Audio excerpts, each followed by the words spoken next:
Adopting a child is never easy. Adopting a child from a foreign land even harder.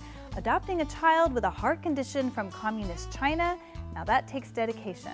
Jonathan Camus of the Orange County Register introduces us to a family in La Habra that took on the challenge of a lifetime. The Litzows were your typical American family. A young couple with 2 young sons and a desire for another. Unfortunately, a miscarriage changed all that. But during one particular Sunday Mass, Melody and Jason believed that God had spoken to them. It was National Adoption Sunday.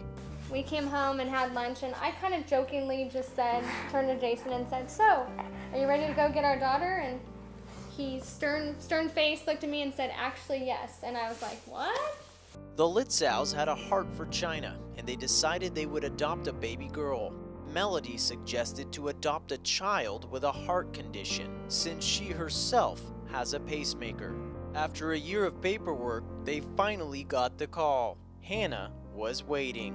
They left for China, but after seeing their daughter for the first time, it was clear she needed help. She was blue, her breathing was so rapid, she looked really lifeless.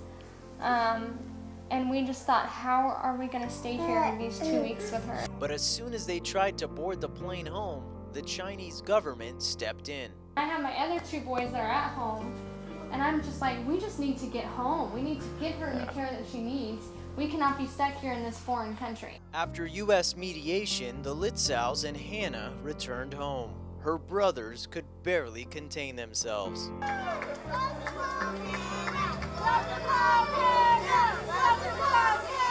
Getting Hannah home was the easy part. Now came the surgery, and it came earlier than expected. She was rushed to Chalk Children's Hospital for an unplanned emergency procedure. Her oxygen levels dropped, and doctors gave Hannah a 30% chance of surviving. A life or death decision was made. Before she went in, I was kissing her forehead and talking to her, and I said, "You go in there and you make those doctors scratch their heads." I said, "You're a fighter, and you have a story to tell, and your story's not over."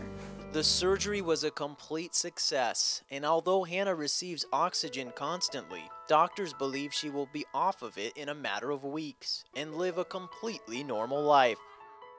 She's blessed us, I think, as much as we'll ever bless her.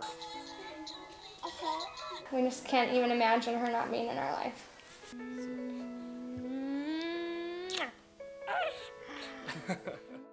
Bringing you the best of California from La Habra, I'm Jonathan Camus for California Life.